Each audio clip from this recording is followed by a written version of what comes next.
9వ తారీఖు CK entertainments banner మీద సాయి ధరమ్ తేజ్ హీరోగా, లావణ్య త్రిపాఠి హీరోయిన్ నేను డైరెక్ట్ చేసిన ఇంటెలిజెంట్ మూవీ రిలీజ్ అవుతుంది.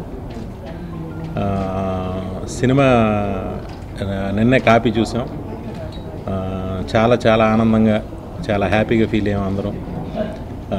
ఈ సంతోషంలో మిమ్మల్ని అందరినీ కలవటం చాలా ఆనందంగా ఉంది. సినిమా ఖచ్చితంగా మంచి సూపర్ డూపర్ హిట్ అవుతుంది. మేమంతా చాలా కాన్ఫిడెంట్గా ఉన్నాం. ఇది బేసిక్గా మంచి హ్యూమర్, మంచి కామెడీ, మంచి యాక్షన్, సాంగ్స్, అంటే ఒక పక్కా కమర్షియల్ సినిమా ఇది. ఆకుల శివ నాకు ఇంతకుముందు ఒక 3 కథలు ఇచ్చాడు. 3 కథలు మంచి హిట్లు అయినాయి. ఈ సినిమా కూడా అంత మంచి హిట్ అవుతుంది. అందరూ ఈ సినిమాలో పనిచేసిన యాక్టర్స్కి, అలాగే నా సాంకేతిక నిపుణులందరూ, కెమెరామెన్ విశ్వేశ్వర్ కానీ, ఆర్ట్ డైరెక్టర్ బ్రహ్మకడలి కానీ, మా గురువు గారు గౌతమ్ రాజు గారు, ఎడిటర్ గౌతమ్ రాజు గారు కానీ, సాంగ్స్ అద్భుతంగా రావడానికి కారణమైన జానీ అండ్ శేఖర్ ఇద్దరికీ కూడా పత్రికాముఖంగా థ్యాంక్స్ చెప్తున్నాను. అలాగే ఈ సాంగ్స్ రాసిన చంద్రబోస్ గారు, భాస్కర్ భట్ల గారు, అలా వరకుప్పల యాదగిరి గారు, వాళ్ళకి కూడా థ్యాంక్స్ చెప్తున్నా. తమన్ నాకు నాయక్ సినిమాకి పనిచేశాడు. నాయక్ సినిమా ఆడియోగా కానీ సినిమాగా కానీ ఎంత హిట్ అయిందో అందరికీ తెలిసిన విషయం. ఆ తర్వాత మళ్ళీ నాకు ఇదే సినిమా పనిచేయడం జరిగింది. చాలా అంటే 4 సాంగ్స్ 4 కూడా అద్భుతంగా ఇచ్చాడు. బ్యాక్గ్రౌండ్ స్కోర్ అయితే చాలా బాగా చేశాడు.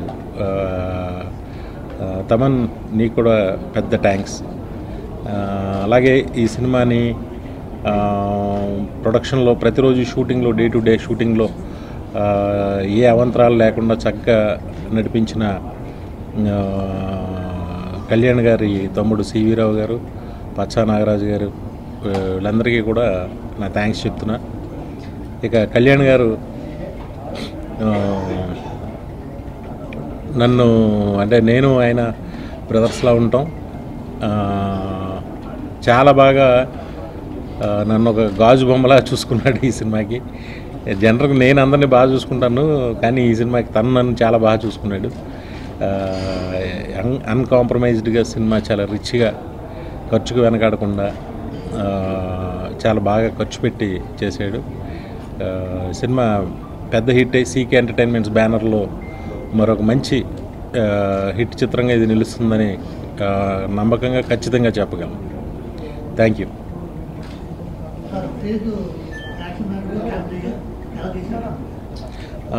సాయి ధరమ్ తేజ్ తన స్టైల్లో తను చాలా బాగా చేశాడు. ఈ సినిమా తనకి, అంటే ఇంతకుముందు సాయి ధరమ్ తేజ్ చేసిన సాంగ్స్ అన్ని సాంగ్స్ కంటే కూడా ఈ సినిమాలో సాంగ్స్ చాలా బాగుంటాయి. అలాగే కామెడీ చేయటంలో కానీ ఇది కానీ చాలా బాగా చేశాడు. యాక్షన్ కూడా అద్భుతంగా చేశాడు. ఒక పర్టికులర్గా కొన్ని షార్ట్స్లో, ఒక సాంగ్లో అయితే చిరంజీవి గారిలాగా అనిపిస్తాడు. చాలా బాగా చేశాడు.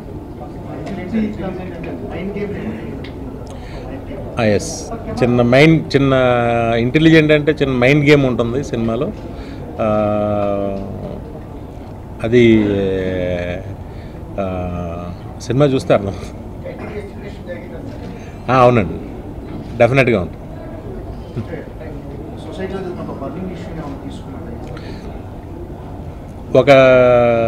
అప్పట్లో ఒక న్యూస్ వచ్చింది కదా, ఒక స్నేక్ గ్యాంగ్ అని ఏదో సంథింగ్, అలాంటి ఒక ఇష్యూ ఉంటుంది. దానికన్నా అది ఒక ప్యారలల్ కదా ఇష్యూ.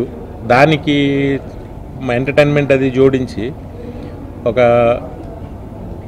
ఒక విశ్వాసానికి మారుపేరుగా తనకి హెల్ప్ చేసిన వ్యక్తి గురించి ఎంతవరకు పోరాడాడు, ఆ వ్యక్తి ఫ్యామిలీని ఎలా నిలబెట్టాడు అనేది ఈ సినిమా మెయిన్ థీమ్.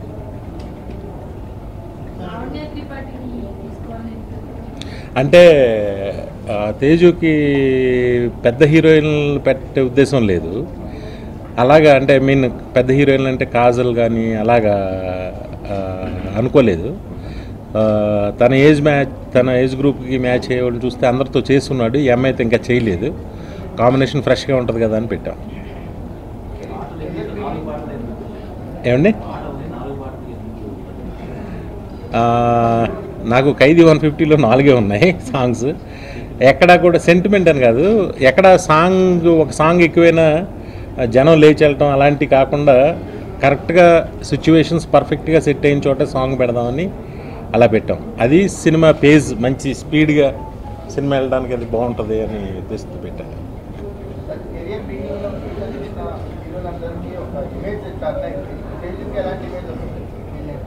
అంటే నాతో పనిచేసిన హీరోలందరికీ ఇమేజ్ టర్న్ అయింది అనేది వాళ్ళది టర్న్ అవుతుందని నేను అనుకోలేదు. ఇది కూడా చూడాలి తనకి ఎలా టర్న్ అవుతుందో. అంటే డెఫినెట్గా ఒక కమర్షియల్ సినిమా ఎంత పెద్ద కథనైనా ఈ హీరో మొయ్యగలడు అనే ఒక ఫీలింగ్ అయితే వస్తుంది సినిమా చూసి.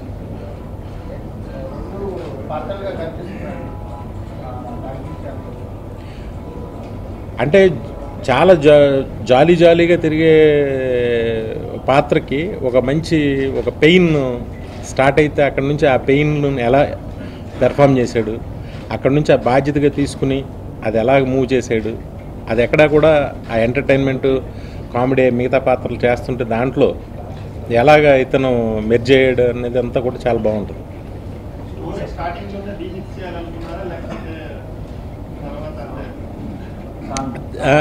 ఫస్టే అనుకున్నాను, నాకు చాలా ఇష్టమైన సాంగ్ అది చమక్ చమక్. అది తేజుతో చేసినప్పుడు సాంగ్ రీమిక్స్ చేద్దామని ఫస్టే అనుకుని ఇళయరాజా గారిని కళ్యాణ్ గారు అప్రోచ్ అవ్వడం జరిగింది. ఇళయరాజా గారు చాలా ఆనందంగా స్పందించి ఇవ్వటం జరిగింది.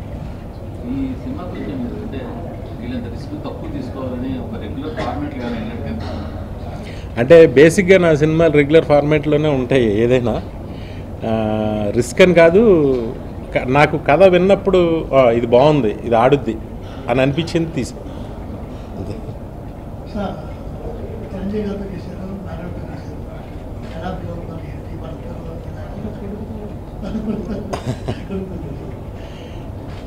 అంటే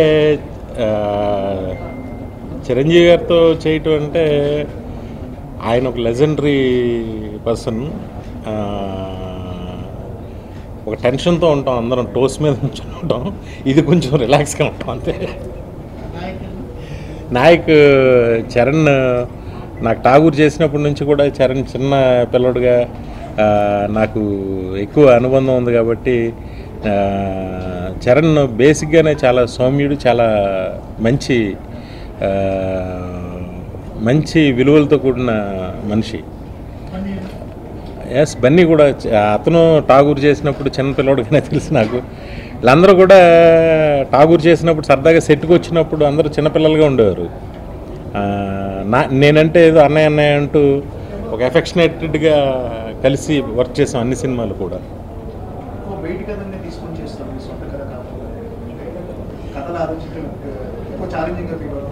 అలా అని కాదండి, ఎక్కువ టైం పట్టేస్తుంది. అంటే జనరల్గా సినిమా అవగానే అందరూ ఎప్పుడండి నెక్స్ట్ ఏంటి ఎప్పుడు అంటుంటారు. అంటే ఫస్ట్ వీళ్ళందరూ సమాధానం చెప్పలేక ఒక కథలు వింటూ ఉంటాం. విన్న కథని అంటే బేసిక్గా రాఘవేంద్ర గారు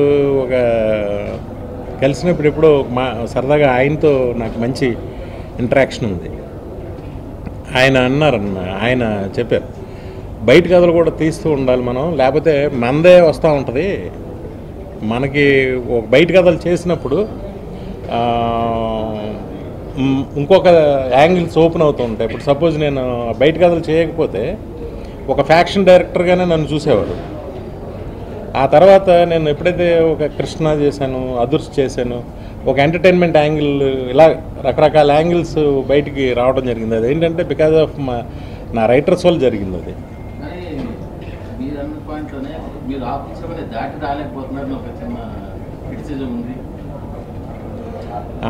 అంటే ఇది నా 18వ సినిమా, 17వ సినిమా. దాంట్లో నాకు ఆకుల్స్ కథలు 3. 3 మంచి హిట్లు అయింది. అదే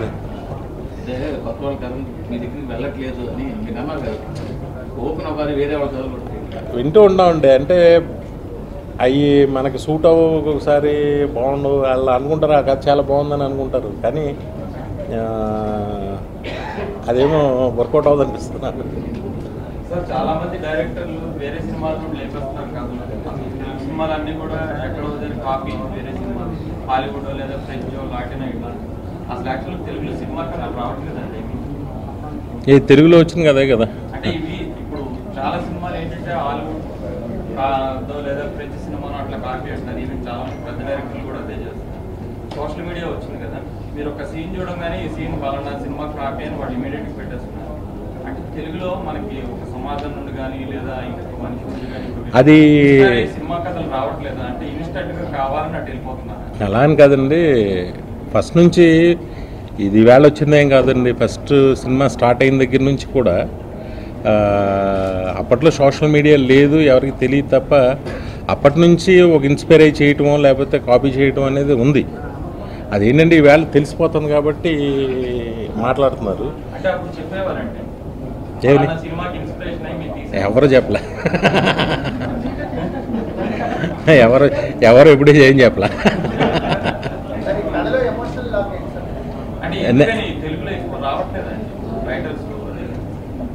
వస్తున్నాయండి, బాగున్నాయి కదా అన్నీ. ఇప్పుడు తెలుగులో కథలు రావట్లేదని కాదు, ఒక మంచి కథని ఆ డైరెక్టర్లు డైరెక్ట్ చేస్తున్నారు. ఇప్పుడు అర్జున్ రెడ్డి పెళ్లి చూపులు హిట్టే.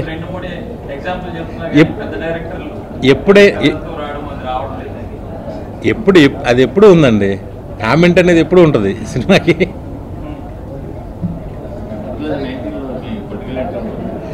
ఇది ఉత్తిదండి, అదంతా ఏం లేదు, అటువంటి ఏం లేవు. లేదండి ప్రస్తుతం అయితే లేదు. అంటే మా ఫ్యామిలీకి రాజకీయ నేపథ్యం ఉండటం వల్ల కొంచెం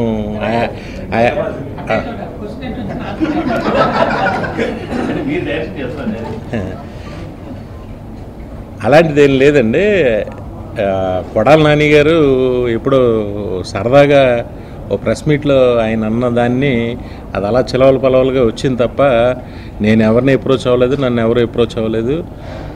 జనరల్గా మా కుటుంబానికి కొంచెం రాజకీయ నేపథ్యం ఉండటం వల్ల నేను కూడా పాలిటిక్స్లోకి వెళ్తానని రాస్తూ ఉంటారు. నేను చదువు ఊరుకుంటాను తప్ప దాని మీద నేను ఎప్పుడు ఏమీ రియాక్ట్ అవ్వలేదు. అంతే. లేదండి, నాకు అలాంటి ఆలోచన అండి. ఏమో అండి, అదే ఇలాగ అనుకుంటున్నారు, రాస్తున్నారు తప్ప నాకు నేను పెద్ద వాటికి రియాక్ట్ అవ్వలేదు, నాకు ఇంట్రెస్ట్ కూడా లేదు. నేను సినిమా డైరెక్టర్ అవుతానని నేనేమో అనుకోలేదు. అలాగే డెస్టినీ చేసేదాన్ని నేనేం బాధ్యుని కాదు, కానీ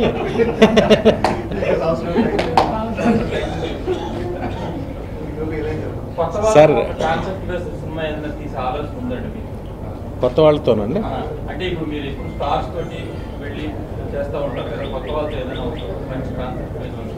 చేస్తానండి, ఒక 2 years తర్వాత డెఫినెట్గా చేస్తాను. ఒక 2 years తర్వాత నాకు ఏదో చిన్న ఆలోచన ఉంది, అది డెఫినెట్గా చేస్తాను. అలా అని కాదు, అప్పుడు చెప్తా.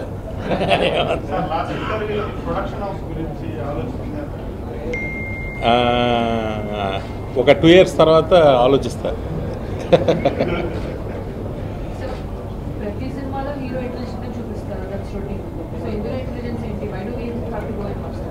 అంటే దీంట్లో ఒక సాఫ్ట్వేర్ ఇంజనీర్ హీరో ఫ్రెండ్స్ వీళ్ళందరూ కలిపి ఎలా గేమ్ చేశారు విలన్ మీద అనేది ఒక చిన్న సెకండ్ హాఫ్ అంతా దాని మీద నడుస్తుంది అనమాట. దాని గురించి పెట్టి మెయిన్ ఎమోషనల్ లాక్ ఏంటని అడిగారు కదా మీరు. ఇందాక చెప్పాను కదా, అంటే ఒక అబ్బాయిని చిన్నప్పటి నుంచి ఒక కేర్ టేక్ చేసిన ఒక అతనికి అన్యాయం జరిగినప్పుడు మామూలుగా జనరల్గా ఫ్యామిలీలో ఎవరికైనా జరిగితే మనం రివెంజ్లు ఇవి చూస్తాం, కానీ ఒక గాడ్ ఫాదర్ లాగా తనని ఇష్టంగా చూసుకున్న తన లైఫ్కి ఉపయోగపడ్డ ఒక మనిషికి అన్యాయం జరిగినప్పుడు ఎలా రియాక్ట్ అయ్యాడు హీరో, ఎలాగ రక్షించాడు అనేది మెయిన్ ఎమోషనల్ లాగా.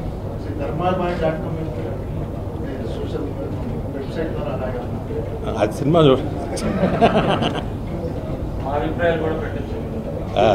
పెట్టండి హ్యాపీగా. నేను చదవనండి, నేను చదవను.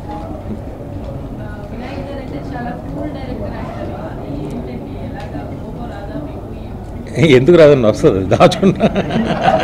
కోపం లేని మనిషి ఉంటాడా అండి?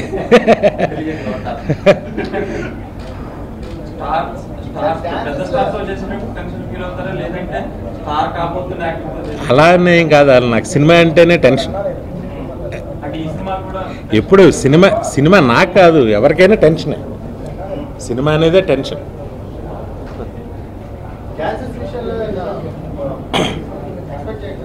ఏదండి?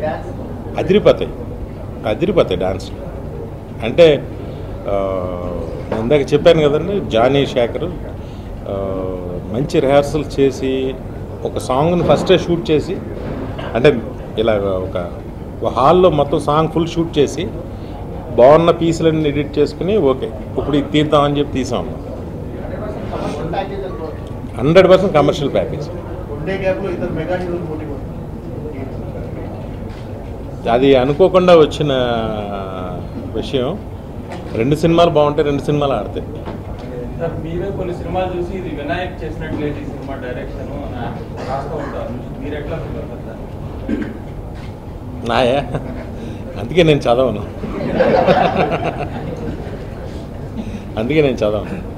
సినిమాకి మీరు ఫుల్ ఎఫర్ట్స్ పెడతారండి. డెఫినెట్గా. మీరు డైరెక్షన్ చేసినట్టు అనిపించదు. 1-2 సినిమాలు అంటే ఎలా అనుకుంటారు అలాగా? అంటే ఇప్పుడు ప్రతి సినిమాలో సుమోలు లెగిస్తే నేను చేసినట్టు, లేకపోతే చేయనట్టు. ఎలా లేపగలం ప్రతి సినిమాలో సుమోలు? నేను ఒకసారి ఎయిర్పోర్ట్కి వెళ్తే ఆయన అన్నాడు, ఏమంటే ఈ సినిమాలో సుమోలు లెగుస్తున్నాయి, ఎలా లేపుతామండి ప్రతి సినిమాలో సందర్భం లేకుండా? అది సుమోలు లెగిస్తేనే, లేకపోతే ఒక పెద్ద చేజ్ ఉంటేనే వినాయక్ సినిమా, లేకపోతే కాదంటే ఎలా? దీనిలో ఏముంది?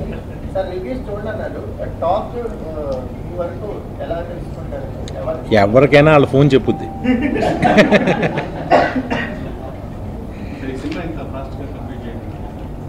ఫాస్ట్గా అయిందని అనుకోవట్లేదు నేను. ఇప్పుడు ఆగస్టులో స్టార్ట్ చేసామండి. ఇది ఆగస్ట్ నుంచి చాలా ఎక్కువ రోజులే పట్టింది.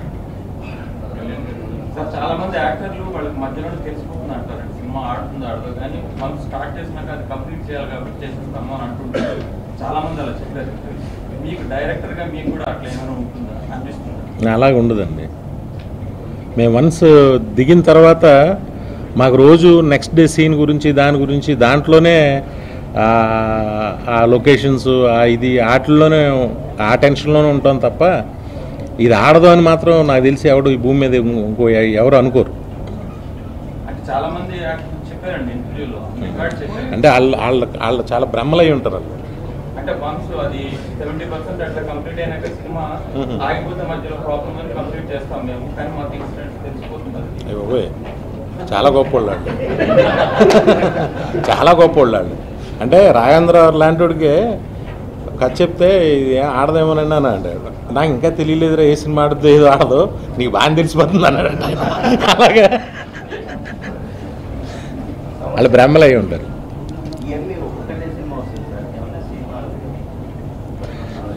అంటే అవుతుంది సార్ అలాగా ఈ మధ్య.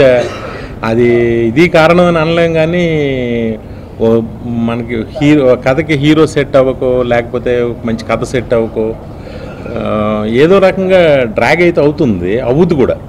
అది మరి అవ్వాలి కదండి. అందరికీ ఈ సినిమా ఇండస్ట్రీకి వచ్చి రైటర్గా ప్రవేశించినా కూడా అందరికీ డైరెక్టర్ అవ్వాలనేది వాళ్ళ కోరిక. ఎవరికైనా ఖచ్చితంగా అవ్వాలి, కొత్త వాళ్ళు రావాలి కదా.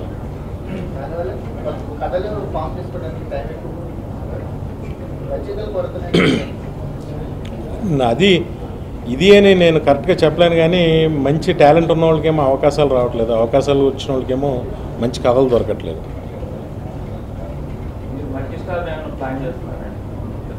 నేను ఇప్పటివరకు 100 సార్లు చెప్పింది, నేను అసలు ఇప్పుడు నెక్స్ట్ సినిమా ఏంటో కూడా తెలియదు నాకు. నేను ఇంకా ఏమీ ఆలోచించలే అసలు.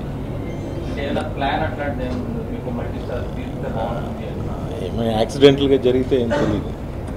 సార్ రాజమండ్రి ఆడియో ఫంక్షన్లో రెస్పాన్స్ కానీ అది కానీ చాలా ట్రమెండస్గా వచ్చింది. ఎక్స్పెక్ట్ చేశారు అంత క్రౌడ్?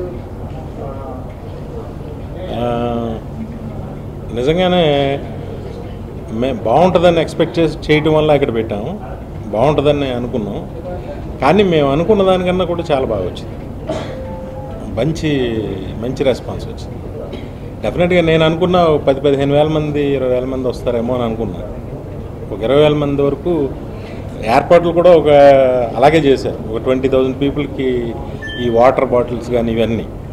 కానీ 70-80 వేల మంది వచ్చారు. చాలా బాగా వచ్చారు.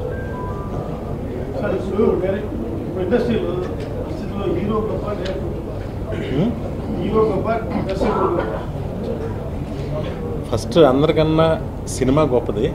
ఆ సినిమాని భయభక్తులతో ఎవరు చేస్తారో వాళ్ళు అలా అని ఏం లేదండి. ఒక్కొక్క ప్రాజెక్టు ఒక్కొక్కళ్ళ మీద అవుతుంది.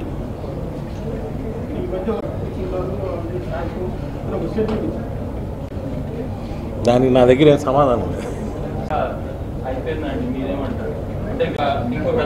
అంటే ఇప్పుడే అది ఇప్పుడే అయ్యిందని మీ ఉద్దేశమా?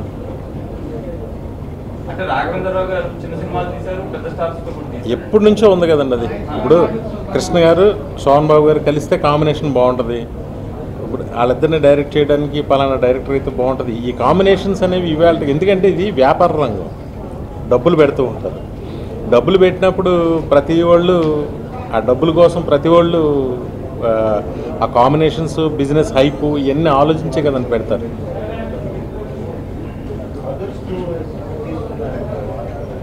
అంటే 1-2 సార్లు కథ మీద వర్క్ చేసాం కానీ సాటిస్ఫైడ్గా రాలేదు. కానీ అందరూ చేయాలని మాత్రం ఉంది. అది ఎప్పుడు సెట్ అవుతుందో తెలియదు. ఏమండి?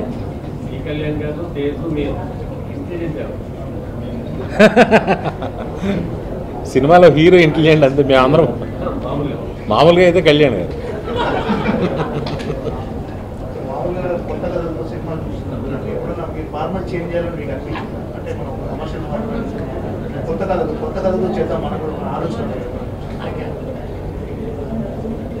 నాకు అలా అనిపించిన ప్రతిసారి ఫెయిల్ అయ్యా. చాలా మంది డైరెక్టర్లు వాళ్ళ శిష్యుల్ని డైరెక్టర్లుగా ఇంట్రడ్యూస్ చేసి ప్రొడ్యూస్ చేస్తారు. మీరేమైనా అట్లా? నా ప్రొడ్యూసర్స్కి నా దగ్గర పనిచేసిన అందరూ ఆల్మోస్ట్, ఒక సుకుమార్ కానివ్వండి,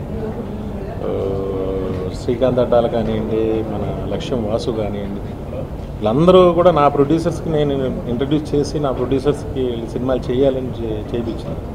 ఎందుకంటే అది వాళ్ళ జాబ్, నా జాబ్ కాదు. కానీ 100% నాతో వర్క్ చేసి నాతో అసోసియేట్ అయిన వాళ్ళందరికీ కూడా నా ప్రొడ్యూసర్స్ ఛాన్స్ ఇచ్చారు.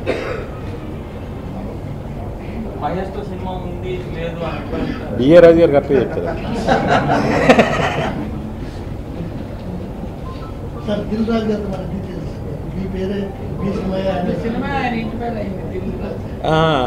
చేయలేదు మీరు అనేదాకా నాకు ఆ ఫీలింగే లేదు.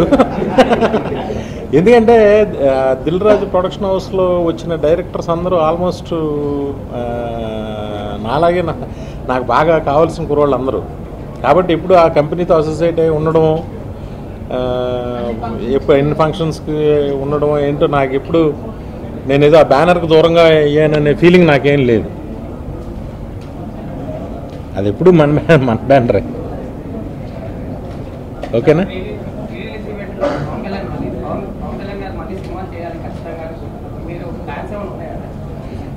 నా గురించి అని కాదండి, అక్కడ అభిమానులందరూ కేరింతలు విని ఎంత అభిమానం వాళ్ళకి. అంటే ఆయన పేరు వస్తేనే అసలు పిచ్చ రెస్పాన్స్ వస్తుంది. పాపం వాళ్ళందరూ ఎంతో ఆశతో ఉన్నారు కదా అని ఊరికే అన్నా. అంటే 1-2 సార్లు అనుకున్నాం, కానీ ఈ కథేనండి, ఎప్పుడైనా కథ కరెక్ట్గా సెట్ అవ్వకపోవడమే కారణం అవుతుంది. అది నేను చెప్పలేకపోయాను. చేస్తాను డెఫినెట్ నచ్చే కథ కోసం నేను ప్రయత్నిస్తాను.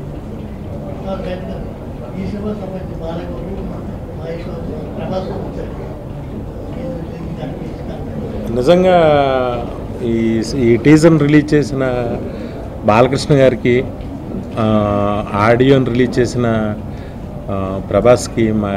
ప్రభాస్కి నిజంగా నేను పత్రికా ముఖంగా నా కృతజ్ఞతలు మా టీం అందరి తరఫున చెప్తున్నాను. ఎందుకంటే అసలు నేను ఎప్పుడు ఎవరిని ఇలా ఫంక్షన్ రమ్మని నేను ఎప్పుడు ఎవరిని పిలిచింది లేదు. నేను ఫస్ట్ టైం ప్రభాస్ని అడగాల వద్దా అని సందేహంతో అనగానే ఏంటి మీరు అలా మొహమాటం పడతారేంటి అని చెప్పి తను ఎంతో ప్రేమగా వచ్చి లాంచ్ చేయటం కానీ తను మాట్లాడడం కానీ నిజంగా స్నేహానికి ఒక నిర్వచనంలా నిలిచింది. అలాగే బాలకృష్ణ గారు కూడా సీకే ఎంటర్టైన్మెంట్స్ నా సొంత బ్యానర్ అని ఆయన చెప్పడం కానీ, నా అభిమానులందరూ ఈ సినిమా చూడండి అని ఆయన చెప్పడం కానీ, ఆయన సంస్కారానికి, ఆయన పెద్ద తరహా దీనికి ఒక పెద్ద హీరోగా ఆయన అలా చెప్పడం అనేది నిజంగా చాలా ఆనందించవలసిన విషయం. ఆయనకు చాలా థ్యాంక్స్.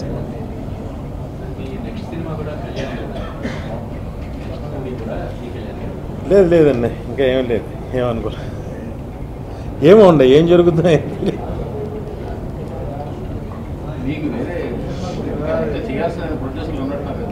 ఉన్నారండి, చేయాలి, ఉన్నారు. ఓకేనా భయ్య, థ్యాంక్ యూ వెరీ మచ్. ఈ ప్రెస్ మీట్ ఎంత సక్సెస్ అయిందో సినిమా కూడా అంత సక్సెస్ అవుద్ది. Thank you very much. మీరు అందరూ ప్రేమతో వచ్చినందుకు మరొకసారి మీ అందరికీ కూడా నా ధన్యవాదాలు తెలియజేస్తాను. Thank you. పక్కనే ఒక గంట సింబల్ కనిపిస్తుంది కదా, దాన్ని నొక్కారనుకోండి, మేం చేసే వీడియో అప్డేట్స్, నోటిఫికేషన్స్ అన్నిటితో మీ డివైస్ లో వాలిపోతాం.